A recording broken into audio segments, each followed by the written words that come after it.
Hi ಎಲ್ಲರಿಗೂ ನಮಸ್ಕಾರ, welcome to my channel. ಎಲ್ಲರೂ ಹೇಗಿದ್ದೀರಾ? ಎಲ್ಲರಿಗೂ ಹೊಸ ವ್ಲಾಗ್ಗೆ ವೆಲ್ಕಮ್ ಮಾಡ್ತಾ ಇವತ್ತಿನ ಈ ಪುಟಾಣಿ ವ್ಲಾಗನ್ನು ಸ್ಟಾರ್ಟ್ ಮಾಡ್ತಾ ಇದ್ದೀನಿ. ವ್ಲಾಗ್ ಇಷ್ಟ ಆದರೆ ಲೈಕ್ ಮಾಡಿ, ಶೇರ್ ಮಾಡಿ. ಪ್ಲೀಸ್ ನಮ್ಮ ಚಾನಲ್ಗೆ ಯಾರು ಸಬ್ಸ್ಕ್ರೈಬ್ ಆಗಿಲ್ಲ ಸಬ್ಸ್ಕ್ರೈಬ್ ಮಾಡ್ಕೊಂಡು ಸಪೋರ್ಟ್ ಮಾಡಿ ಅಂತ ಕೇಳ್ಕೊಳ್ತಾ ಇದ್ದೀನಿ. ಈಗ ಟೈಮ್ 12 ಗಂಟೆ ಆಗಿದೆ. ಸ್ವಲ್ಪ ಕೆಲಸ ಎಲ್ಲ ಮುಗಿದಿತ್ತು, ಹಾಗಾಗಿ ಫ್ರೀಯಾಗಿ ಕೂತಿದ್ವಿ.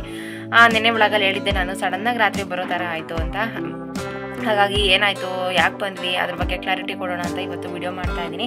ಅದು ಸ್ಪೆಕ್ಟ್ ತೊಗೊಂಡು ಬಂದಿಲ್ಲ, ಕಣ್ಣಲ್ಲೆಲ್ಲ ನೀರು ಬರ್ತಾ ಇದ್ದಾವೆ.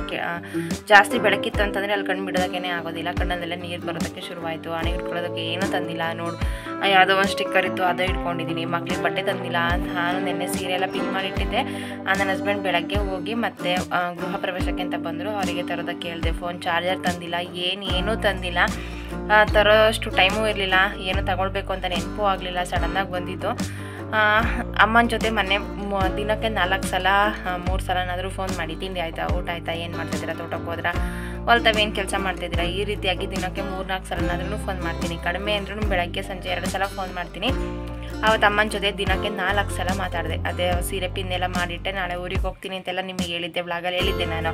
ನಾಳೆ ಗೃಹ ಪ್ರವೇಶ ಇದೆ, ಹಾಗಾಗಿ ಹೋಗ್ತೀವಿ ಅಂತ. ನಾನು ಲಡ್ಡು ನಿತ್ಯನ ಸ್ಕೂಲಿಗೆ ಕಳಿಸಿ ನಾನು ನನ್ನ ಹಸ್ಬೆಂಡ್ ಮತ್ತು ಲಡ್ಡು ಬರೋದು ಅಂತ ಪ್ಲ್ಯಾನ್ ಇತ್ತು. ಬೆಳಗ್ಗೆ ಬರೋದು, ಸಂಜೆ ಹೋಗೋದು ಅಂತ. ಗೃಹ ಪ್ರವೇಶಕ್ಕೆ ಬರಬೇಕಂತಿತ್ತು. ಇನ್ವೈಟ್ ಮಾಡಿದ್ರು, ಹಾಗಾಗಿ ಬಂದೋಗೋದು.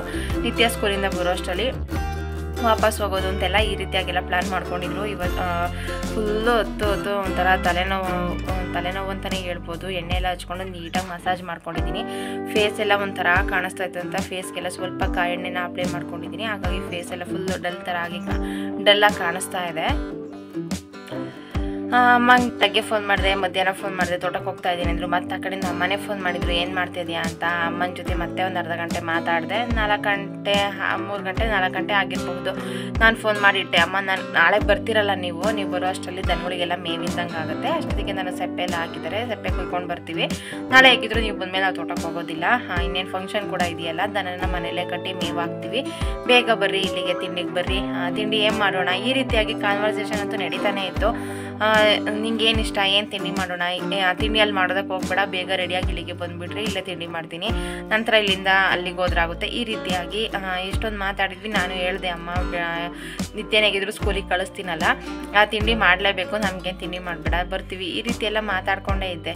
ಸಂಜೆ ಮತ್ತೆ ಫೋನ್ ಮಾಡಲಿಲ್ಲ, ಯಾಕಂದರೆ 4 ಗಂಟೆಲಿನ್ನೂ ಮಾತಾಡಿದ್ದೆ. ಹಾಗಾಗಿ ಸಂಜೆ ಫೋನ್ ಮಾಡಲಿಲ್ಲ. ಬೆಳಗ್ಗೆಯಿಂದಲೇ 3-4 ಸಲ ಫೋನ್ ಮಾತಾಡಿ ಆಗಿತ್ತು.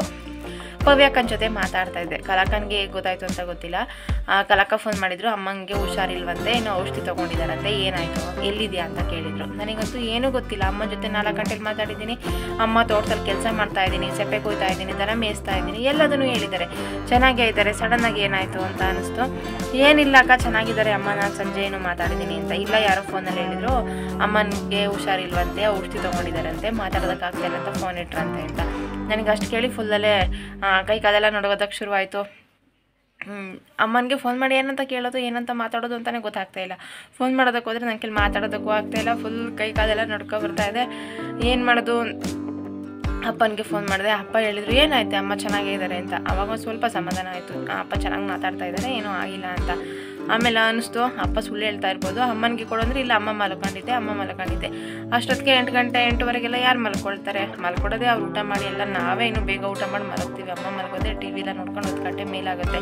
ಏನೋ ಕಷ್ಟ ಬೇಗ ಮಲಗ್ತಾರೆ ಅಂತ ಅನ್ನಿಸ್ತು.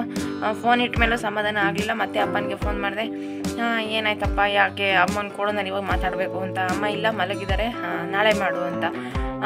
ನನಗೆ ಆವಾಗಲೇ ಡೌಟ್ ಬಂತು, ಇಲ್ಲ ಏನೋ ಆಗಿದೆ ಅಂತ. ನಾನು ಹೇಳಿದೆ, ಅಮ್ಮನ ಹತ್ರ ಮಾತಾಡಲೇಬೇಕು, ಫೋನ್ ಕೊಡು ಈಗ ಅಂತ. ಅಮ್ಮ ಫೋನ್ ಕೊಟ್ಟರೆ ಫುಲ್ಲು ಅಮ್ಮ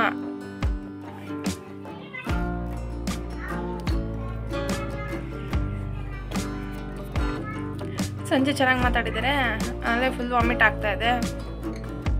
ನನಗೆ ಇಲ್ಲಿ ಮಾತಾಡೋದಕ್ಕಾಗ್ತಾಯಿಲ್ಲ. ಚೆನ್ನಾಗಿದ್ದೀನಿ, ನನಗೇನೂ ಆಗಿಲ್ಲ, ಬರಬೇಡ ಇಷ್ಟೊತ್ತಿನಲ್ಲಿ ಅಂತ. ನಾನು ಬರ್ತೀನಿ ಅಂದೆ. ಇಲ್ಲ, ಬರಬೇಡ, ನಾನು ಚೆನ್ನಾಗಿದ್ದೀನಿ ಅಂತ ಅಂದರು. ಏನಾಯ್ತು ಅಂತಂದರೆ, ಏನು ಖರ್ಚಿದೆ ಕಾಲಿಗೆ ಅಂತ ಗೊತ್ತಿಲ್ಲ. ಅಲ್ಲೆಲ್ಲ ನೋಡಿದೆ, ಸೆಪ್ಪೆ ಕುಯ್ಬೇಕಾದ್ರೆ ನನಗೆ ಹತ್ರ ಫೋನಲ್ಲಿ ಮಾತಾಡಿ ಇಟ್ಟರಲ್ಲ, ಸೆಪ್ಪೆ ಕುಯ್ಯೋದಕ್ಕೆ ಹೋಗ್ತೀನಿ ಅಂತ. ಆವಾಗ ಕಾಲಿಗೇನೋ ಕಚ್ಚಿದೆ. ಏನು ಅಂತೆಲ್ಲ ನೋಡಿದರೆ ಏನೂ ಅಂತ ಕಾಣಿಸಿಲ್ಲ. ಅವರು ನೆಗ್ಲೆಕ್ಟ್ ಮಾಡಿದ್ದಾರೆ, ಇಲ್ಲ ಏನೂ ಆಗಿಲ್ಲ, ಬೇರೆ ಏನೋ ಹುಳನೋ ಏನೋ ಕಚ್ಚಿದೆ ಅಂತ. ಇವಾಗಿಗೂ ಗೊತ್ತಿಲ್ಲ ಏನಂತ.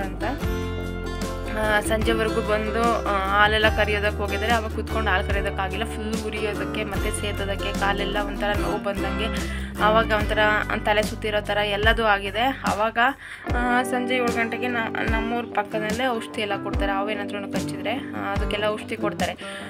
ನೇಬರ್ ಹತ್ರ ಚೆನ್ನಾಗಿರ್ಬೇಕು ಅಂತ ಅದಕ್ಕೆ ಹೇಳೋದು ಅಂತ ಅನಿಸುತ್ತೆ. ಅಂದರೆ ಕಷ್ಟದಲ್ಲಿ ಮಾತ್ರ ಆಗ್ತಾರೆ ಅಂತಲ್ಲ, ಅಕ್ಕಪಕ್ಕದವ್ರ ಹತ್ರ ಚೆನ್ನಾಗಿದ್ರೆ ಕಷ್ಟ ಸುಖಕ್ಕೆ ಎಲ್ಲದಕ್ಕೂ ಕೂಡ ಆಗ್ತಾರೆ. ಅಮ್ಮಂಗೆ ಹೇಳಿದ ತಕ್ಷಣ ನಾನೇ ಹಾಸ್ಪಿಟಲ್ ಕರ್ಕೊಂಡು ಹೋಗ್ತೀವಿ ಅಂತ ಹಾಸ್ಪಿಟಲ್ಗೆ ಹೊರಟಿದ್ರಂತೆ. ಆಮೇಲೆ ಯಾರೋ ಹೇಳಿದ್ರಂತೆ ಇಲ್ಲೇ ಚೆನ್ನಾಗಿ ಔಷಧಿ ಕೊಡ್ತಾರೆ ಅಂತ. ಫೋನ್ ಮಾಡಿ ಕೇಳಿದ್ದಕ್ಕೆ ನಾವು ಮನೆಯಲ್ಲೇ ಇದ್ದೀವಿ, ಬನ್ನಿ ಬೇಗ ನಾನು ಕೊಡ್ತೀನಿ ಅಂತ ಹೇಳಿದ್ರಂತೆ. ಫೋನ್ ಮಾಡಿ ಕೇಳಿ ಅಲ್ಲಿ ಕರ್ಕೊಂಡು ಹೋದ್ರು. ಅಲ್ಲಿಗೆ ಹೋಗೋ ಅಷ್ಟರಲ್ಲಿ ಅವರೆಲ್ಲ ಔಷಧಿ ಎಲ್ಲ ರೆಡಿ ಮಾಡಿ ಇಟ್ಕೊಂಡಿದ್ರಂತೆ. ಔಷಧಿ ಎಲ್ಲ ಕೊಟ್ಟಿದ್ದಾರೆ. ಮನೆಗೆ ಬಂದಿದ್ದಾರೆ. ಅವ್ರು ಹೇಳಿದ್ರಂತೆ ವಾಮಿಟ್ ಎಲ್ಲ ಆಗಿ ಹೋಗಬೇಕು, ಹೋಗಿಲ್ಲ ಅಂತಂದರೆ ಬೇರೆ ಔಷಧಿ ಕೊಡ್ತೀನಿ ಹೇಳಿ ಅಂತ.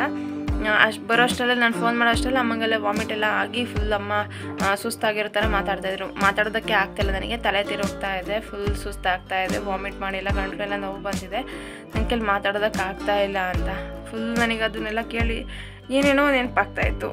ಅಂದರೆ ಸುಮಾರು ದಿನದಿಂದ ಕಲಾಕನ್ ಕೂಡ ಹಾಗೆ ಆಗಿತ್ತಲ್ಲ, ಅದೆಲ್ಲ ನೆನಪಾಗ್ತಾಯಿತ್ತು. ಅಕ್ಕ ಎಷ್ಟೆಲ್ಲ ನೋವು ಅನ್ಭವಿಸಿದ್ರು. ಅವ್ರನ್ನ ನೋಡಿಬಿಟ್ರೆ ಯಾವ ಶತ್ರುಗೂ ಕೂಡ ಅಷ್ಟು ನೋವಾಗೋದು ಬೇಡ ಅಂತ ಅನಿಸ್ಬಿಟ್ಟಿತ್ತು. ಅವ್ರ ಕಾಲು ಕುಯ್ದಿರೋದಾಗಿರ್ಬೋದು, ಆಪ್ರೇಷನ್ ಮಾಡಿರೋದಾಗಿರ್ಬೋದು, ಅವ್ರು ಅದನ್ನು ರಿಕವರಿ ಆಗೋದಕ್ಕೆ ಒಂದು 5-6 ತಿಂಗಳು ಮೇಲೆ ತೊಗೊಂಡಿದ್ದಾರೆ. ಓಡಾಡೋದಕ್ಕೇ ಒಂದು 2 ತಿಂಗಳು ಮೇಲೆ ತೊಗೊಂಡಿದ್ದಾರೆ. ಕಾಲು ಮೇಲೆ ಇಟ್ಕೊಂಡ್ರೆ ಕೆಳಗೆ ಇಳಿಸೋದಕ್ಕಾಗ್ತಾಯಿರಲಿಲ್ಲ. ಎಲ್ಲದನ್ನು ಹೇಳಿದ್ದೀನಿ, ನಿಮ್ಗೆ ತೋರಿಸಿದ್ದೀನಿ ಹೇಗಾಗಿದ್ರು ಈಗ ಹೇಗಿದ್ದಾರೆ ಅಂತ.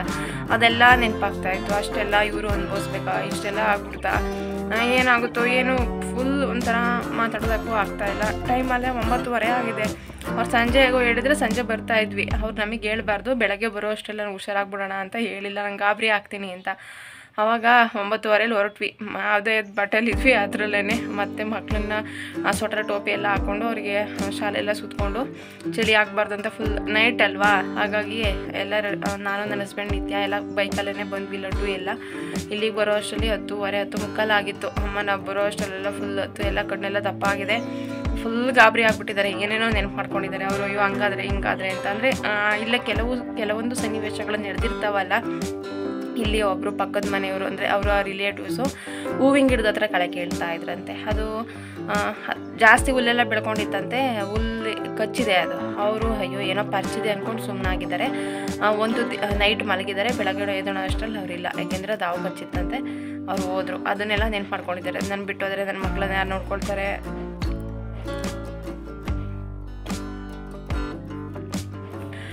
ಅವರಿಗೆ ಯಾರಿದ್ದಾರೆ, ಈ ರೀತಿಯಾಗೆಲ್ಲ ನೆನಪು ಮಾಡ್ಕೊಂಡಿದ್ದಾರೆ. ಫುಲ್ ಅದನ್ನೆಲ್ಲ ಕೇಳಿ ಫುಲ್ ಭಯ ಆಗ್ತಾಯಿತ್ತು. ಮನೆಗೆ ಬಂದಾಗ ಪಕ್ಕದ ಮನೆಯವರೆಲ್ಲ ಹೇಳಿದರು, ಇಲ್ಲ ಔಷಧಿ ಕೊಡಿಸ್ಕೊಂಡು ಬಂದಿದ್ದೀವಿ, ಇನ್ನೇನು ಆಗಲ್ಲ. ಅವರು ಕೂಡ ಹೇಳಿದ್ದಾರೆ ಏನೂ ಆಗಲ್ಲ, ಹುಷಾರಾಗುತ್ತೆ, ವಾಮಿಟ್ ಆದರೆ ಸಾಕು, ವಾಮಿಟಲ್ಲೆಲ್ಲ ಹೋಗುತ್ತೆ, ಸರಿ ಹೋಗ್ತಾರೆ ಅಂತ. ಅದನ್ನು ಅಮ್ಮನ ನೋಡಿದ ಮೇಲೆ ಸ್ವಲ್ಪ ಸಮಾಧಾನ ಆಯಿತು ಅಂತ ಹೇಳ್ಬೋದು. ಕಾಲೆಲ್ಲ ಊದ್ಕೊಂಡಿದೆ, ಹೆಜ್ಜೆ ಎಲ್ಲ ಫುಲ್ ಊದಿತ್ತು. ಒಂಥರ ಜುಮ್ಮು ಅಂತ ಇತ್ತಂತೆ ಕಾಲು. ಕಡ್ದಿರೋ ಜಾಗನೂ ಕೂಡ ಕಾಣಿಸ್ತಾ ಇತ್ತು. ಜಾಗ ಅಲ್ಲಿ ಇದಾಗಿರುತ್ತಲ್ಲ ಅದು ಕೂಡ ಕಾಣಿಸ್ತಾ ಇತ್ತು. ಫುಲ್ಲು ಹೆಜ್ಜೆ ಎಲ್ಲ ಊದ್ಕೊಂಡ್ಬಿಟ್ಟಿದೆ. ಅಮ್ಮ ನಾವು ಬರೋಷ್ಟರಲ್ಲೆಲ್ಲ ಹೊತ್ತು ಎಲ್ಲ ಆಗಿತ್ತು. ಅಮ್ಮನ ನೋಡಿದ ಮೇಲೆ ಸ್ವಲ್ಪ ಸಮಾಧಾನ ಆಯಿತು. ಕಲಾಕನ ಅಷ್ಟೇನಾಗಿಲ್ಲ, ಇವರು ಚೆನ್ನಾಗಿದ್ದಾರೆ ಅಂತ. ಹೇಗೋ ದೇವ್ರ ದಯ. ನಾನು ಅಂದ್ಕೊಂಡಿರೋದು ಇಷ್ಟೇ, ನಾನು ನಂಬಿರೋ ದೇವರು, ನಾನು ಪೂಜೆ ಮಾಡ್ತಾರೆ ರಾಯರೇ ಕಾಪಾಡಿರೋದು ಅಂತ. ಬೈಕಲ್ಲಿ ಬರಬೇಕಾದ್ರೆ ಅದು ಇಷ್ಟು ದೇವ್ರುಗಳನ್ನ ನೆನಪು ಮಾಡ್ಕೊಂಡಿದ್ದೀನಿ. ರಾಯರ ಫೋಟೋ ಅಂತೂ ನಾನು ವಾಲ್ಪೇಪರಲ್ಲ ಫೋನ್ ಆಫ್ ಮಾಡಿ ಇಡುವಾಗಲೂ ಕೂಡ ರಾಯರನ್ನು ನೋಡಿ ನನ್ನ ದಿನ ಮುಗಿಯೋದು. ನೈಟು ನಾನು ಬೆಳಗ್ಗೆ ಎದ್ದಾಗ ಫಸ್ಟು ರಾಯರ ಮುಖನ ನೋಡಿನೇ ಎದ್ದೊಳೋದು. ನನ್ನ ದಿನ ಸ್ಟಾರ್ಟ್ ಆಗೋದು ಮತ್ತು ಎಂಡ್ ಆಗೋದು ಎರಡೂ ಕೂಡ ರಾಯರನ್ನು ನೋಡಿ. ಉದ್ದಕ್ಕೂ ಕೂಡ ವಾಲ್ಪೇಪರಲ್ಲಿ ಫೋನಲ್ಲಿ ರಾಯರನ್ನು ನೋಡಿಕೊಂಡು ದೇವರನ್ನ ಕೇಳ್ಕೊಂಡೇ ಬಂದೆ. ನನ್ನ ರಾಯರೇ ಕಾಪಾಡಿದ್ದಾರೆ ಅಂತ ಅಂದ್ಕೊಳ್ತೀನಿ. ಅಮ್ಮನಿಗೆ ಇವಾಗ ಏನೂ ಆಗಿಲ್ಲ, ಅಮ್ಮ ಚೆನ್ನಾಗಿದ್ದಾರೆ. ಮಕ್ಕಳು ಎಷ್ಟೇ ದೊಡ್ಡವರಾದ್ರೂ ಅವರಿಗೆ ಮಕ್ಕಳಾಗಲಿ ಮೊಮ್ಮಕ್ಕಳಾಗಲಿ ಅವ್ರ ಅಪ್ಪ ಅಮ್ಮ ಚೆನ್ನಾಗಿರ್ಬೇಕು, ತಂತವ್ರು ಚೆನ್ನಾಗಿರ್ಬೇಕು ಅಂತ ಎಲ್ಲರಿಗೂ ಆಸೆ ಇರುತ್ತೆ. ನನಗೂ ಅದೇ ಥರ ನಾನಿರೋವರೆಗೂ, ಅಂದರೆ ನಾನು ಭೂಮಿ ಮೇಲೆ ಇರೋವರೆಗೂ ನನ್ನ ತಂದೆ ತಾಯಿ ನನ್ನ ಜೊತೆಗಿರಬೇಕು, ನನ್ನಂಥವ್ರು ಚೆನ್ನಾಗಿರಬೇಕು, ಇಷ್ಟೇ ನನ್ನ ಆಸೆನೂ ಇರೋದು. ಆ ಥರ ಎಲ್ಲ ಆಯ್ತಲ್ಲ ಅಂತ ಏನೇನೋ ನೆನಪು. ಅಮ್ಮ ಹೋದ್ಸಲ ನನಗೆ ಕಾಯಿಲೆ ಆಗಿ ಅದೇ ಡೆಂಗ್ಯೂ ಬಂದಿತ್ತು ಅಂತ ಇಲ್ಲಿ ಬಂದಿದ್ನಲ್ಲ, ಆವಾಗ ಎಷ್ಟು ಚೆನ್ನಾಗಿ ನೋಡ್ಕೊಂಡಿದ್ರು. ಇವಾಗಿನೂ ಬಂದಿದ್ದಂಗಿತ್ತು. ಲಡ್ಡುಗೆ ನಿತ್ಯ ಹುಷಾರಿಲ್ಲ ಅಂತ ಹಾಸ್ಪಿಟಲ್ಗೆ ಕರ್ಕೊಂಡೋದಾಗ ಬಂದಾಗಲೂ ಇವತ್ತೊಂದಿನ ಇರ್ರಿ ಅಂತ ಹಿಂಸೆ ಮಾಡ್ತಾಯಿದ್ದು. ಪ್ರತಿಯೊಂದು ನೆನಪಾಗ್ತಾಯಿತ್ತು. ಉದ್ದಕ್ಕೂ ಅದೆಷ್ಟು ಭಯ ಆಗಿತ್ತು, ಅದೆಷ್ಟು ಟೆನ್ಷನ್ ಆಗಿತ್ತು ಅಂತ ಗೊತ್ತು. ಖುಷಿ ಕೊಡೋ ವಿಚಾರಗಳೇ ದುಃಖ ಇದ್ದಾಗ ನೆನಪು ಮಾಡ್ಕೊಂಡ್ರೆ ಎಷ್ಟು ನೋವು ಕೊಡ್ತಾವಲ್ವ. ಫುಲ್ಲು ಭಯ ಆಗ್ತಾಯಿತ್ತು. ಬೈಕಲ್ಲಂತೂ ಉದ್ದಕ್ಕೂ ರಾಯರನ್ನ ಕೇಳ್ಕೊಂಡೇ ಬಂದಿದ್ದೀನಿ. ಕೊನೆಗೊಂದೊಂದು ರಾಯರ್ ನನ್ನ ಕೈ ಬಿಟ್ಟಿಲ್ಲ. ಅಮ್ಮನಿಗೆ ಏನೂ ಆಗಿಲ್ಲ. ಅಮ್ಮ ಈಗ ಚೆನ್ನಾಗಿದ್ದಾರೆ. ಈಗ ಸ್ವಲ್ಪ ಸಮಾಧಾನ. ಹಾಗಾಗಿ ನೆನ್ನೆ ವ್ಲಾಗನ್ನು ಮಾಡಿದೆ. ಫುಲ್ ಬೆಳಗ್ಗೆ ಎದ್ದಳೋ ಅಷ್ಟರಲ್ಲಿ ಕಾಲು ಊದಿರೋದು ಸ್ವಲ್ಪ ಇಳಿದಿತ್ತು, ಸ್ವಲ್ಪ ಜೋಗಿತ್ತು. ಈಗ ಪರವಾಗಿಲ್ಲ, ಕಾಲು ಸ್ವಲ್ಪ ಚೆನ್ನಾಗಿದೆ, ಓಡಾಡ್ತಾ ಇದ್ದಾರೆ, ಸ್ವಲ್ಪ ಊಟ ಮಾಡ್ತಾ ಇದ್ದಾರೆ. ಫಸ್ಟಿನಷ್ಟು ತಿನ್ನೋದಕ್ಕೆ ಆಗ್ತಾ ಇಲ್ವಂತೆ, ಸ್ವಲ್ಪನಾದ್ರೂ ತಿಂತಾ ಇದ್ದಾರೆ. ಇವಾಗ ಆರಾಮಾಗಿ ಓಡಾಡ್ಕೊಂಡಿದ್ದಾರೆ. ಹಾಗಾಗಿ ಒಂದೆರಡು ದಿನ ಇದ್ದು ಹೋಗೋಣ ಅಂತ ನೆನ್ನೆ ಹಸ್ಬೆಂಡ್ ಬಂದು ಹೋದರು. ನಾನು ಹೋಗಿಲ್ಲ, ಅಮ್ಮನ ನೋಡಿಕೊಂಡು ಒಂದೆರಡು ದಿನ ಇದ್ದು ಹೋಗೋಣ ಅಂತ. ಅವರು ಕೂಡ ಸಂಜೆಗೆ ಬಂದು, ಅದನ್ನು ನೈಟ್ ಬಂದ್ವಿ ಎಲ್ಲರೂ ಕೂಡ. ಅವರು ಸ್ಕೂಲೆಲ್ಲ ಕಟ್ಟಿ ಬಂದಿದ್ವಿ, ಇಲ್ಲೇ ಉಳ್ಕೊಂಡ್ರು. ಅಮ್ಮನಿಗೆ ಒಂದು ಗಂಟೆ 2 ಗಂಟೆ ತನಕ ನಿದ್ದೆ ಮಾಡಬಾರ್ದು, ನಿದ್ದೆ ಮಾಡಿದರೆ ಅದು ವಿಷ ಮೇಕೆ ಇರೋ ಥರ ಆಗುತ್ತೆ, ನಿದ್ದೆ ಮಾಡಬಾರ್ದು ಅಂತ ಹೇಳಿದ್ರಂತೆ. ಅಂದರೆ ಒಂದೊಂದು ಕಡೆ ಒಂದೊಂದು ರೀತಿಯಾಗಿ ಔಷಧಿ ಕೊಡ್ತಾರೆ. ಎಲ್ಲರೂ ಕೂಡ 1 ಗಂಟೆ ತನಕ ಜಾಗರಣೆ ಮಾಡಿದ್ವಿ, ಯಾರೂ ಮಲ್ಕೊಳ್ಲಿಲ್ಲ. ಲಡ್ಡು ಅಮ್ಮನ ನಗಿಸ್ಬೇಕು ಅಂತ ಹಾಡು ಹಾಕ್ಕೊಂಡು ಡ್ಯಾನ್ಸ್ ಮಾಡೋದು, ಅಜ್ಜಿನ ಸಂಡೆ ಮಂಡೆ ಹೇಳ್ತೀನಿ ನೋಡು ಅಂತ ಹೇಳೋದು. ಚೆನ್ನಾಗಿ ಎಲ್ಲ ಅಂದರೆ ಒಬ್ಬರೇ ಕೂತಿದ್ರೆ ನಿದ್ದೆ ಬಂದೇ ಬರುತ್ತೆ. ಎಲ್ಲರೂ ಜೊತೆಲಿ ಇದ್ದಿದ್ದಕ್ಕೆ ಅಮ್ಮನ ನಿದ್ದೆ ಮಾಡೋದಕ್ಕೆ ಬಿಡಲಿಲ್ಲ. ಅವ್ರು ಬೆಳಗ್ಗೆ ಎದ್ದು ಹಾಲು ಕರೆಯೋದಕ್ಕೆ ಅಂತ ಎದ್ದು ಹೋದರು. ಹಾಗೆ ಆ ಕಡೆಯಿಂದ ಮತ್ತೆ ಗೃಹ ಪ್ರವೇಶ ಆಯಿತು ಅಂತ 10 ಗಂಟೆ ಅಷ್ಟರಲ್ಲಿ ಮತ್ತೆ ಬಂದರು. ಮತ್ತು ನೆನ್ನೆ ಸಂಜೆ ಹೋದರು. ನಾನು ಇವತ್ತು ನಾಳೆ ಇದ್ದು ಹೋಗ್ತೀನಿ ಅಮ್ಮನ ನೋಡಿಕೊಂಡು. ಅಲ್ಲಿಗೆ ಹೋದ್ರೂ ಕೂಡ ಸಮಾಧಾನ ಇರೋದಿಲ್ಲ. ಅಯ್ಯೋ ಅಮ್ಮ ಈಗ ಹೇಗಿದ್ದಾರೆ, ಊಟ ಮಾಡಿದ್ರ, ತಿಂಡಿ ತಿಂದ್ರ, ಏನಾಯಿತು ಎತ್ತಾ ಇಲ್ಲದೆ ಟೆನ್ಷನ್ ಆಗ್ತಾ ಇರುತ್ತೆ. ಹಾಗಾಗಿ ನಾನು ಹೋಗಲಿಲ್ಲ, ಇಲ್ಲೇ ಉಳ್ಕೊಂಡೆ. ಒಂದು ಹಣೆಗಿಟ್ಕೊಳ್ಳೋದಕ್ಕೆ ಏನೂ ತಂದಿಲ್ಲ, ಫೋನ್ ಚಾರ್ಜರ್ ತಂದಿಲ್ಲ, ಬಟ್ಟೆ ಏನೇನು ತಂದಿಲ್ಲ, ಏನು ತರಬೇಕು ಅಂತಲೂ ಅನಿಸಿಲ್ಲ. ಎಷ್ಟೊತ್ತಿಗೆ ಬಂದು ಅಮ್ಮನ ನೋಡ್ಬಿಡ್ತೀನಪ್ಪ ಅಂತ ಅನಿಸ್ಬಿಟ್ಟಿತ್ತು. ಇವತ್ತಿನ ಈ ಪುಟಾಣಿ ವ್ಲಾಗನ್ನು ಇಲ್ಲೇ ಮುಗಿಸ್ತಾ ಇದ್ದೀನಿ. ವ್ಲಾಗ್ ಇಷ್ಟ ಆದರೆ ಲೈಕ್ ಮಾಡಿ. ಸಿಗ್ತೀನಿ ಮುಂದಿನ ಹೊಸ ವ್ಲಾಗಲ್ಲಿ. Thank you.